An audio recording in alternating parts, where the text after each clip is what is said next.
Eto, bukang liwayway pa lang, binabaybay ko na ang kahabaan ng Session Road dito sa Baguio City.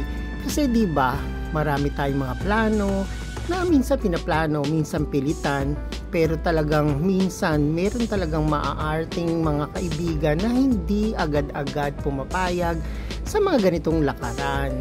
Kaya eto, madilim pa lang, nandito na kami sa Baguio City. Yan ang ikukwento ko sa inyo, yung pilitan, yung mga pinaplanong biglaan. Mas maganda pa nga yung biglaan para natutuloy. Hindi ba makaka-relate kayo dito? Minsan meron kayong maaarte o yung mga ang tagal magdesisyon ng mga kaibigan tulad nitong si Indira Jones, di ba? Kaya i-share ko yan dito sa aking my journal in motion sa Love Life Me, Myself and I dito sa Alexander YouTube channel. Kung hindi pa kayo nakasubscribe, subscribe na kayo para parating kayong updated sa aking mga ganap.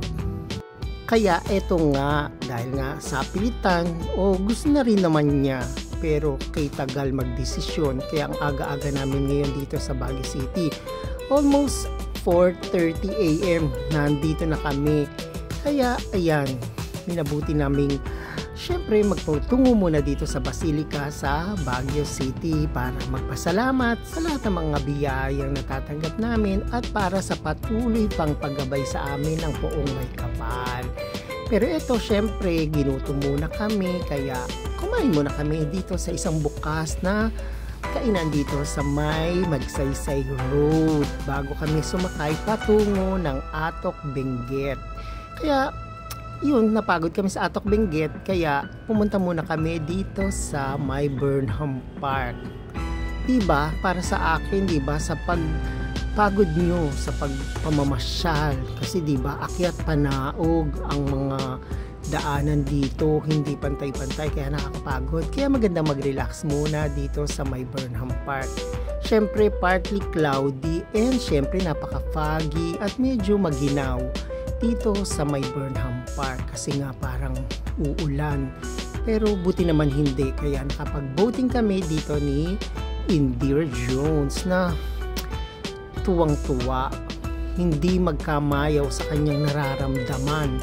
O diba, ayaw-ayaw pa yan, pero gusto rin naman. Pero ayan, sige, ipasyal ko ang lola dito sa boating nga dito sa may Burnham Park. Syempre nga, tulad ng sinabi ko, nakaka-relax dito sa boating.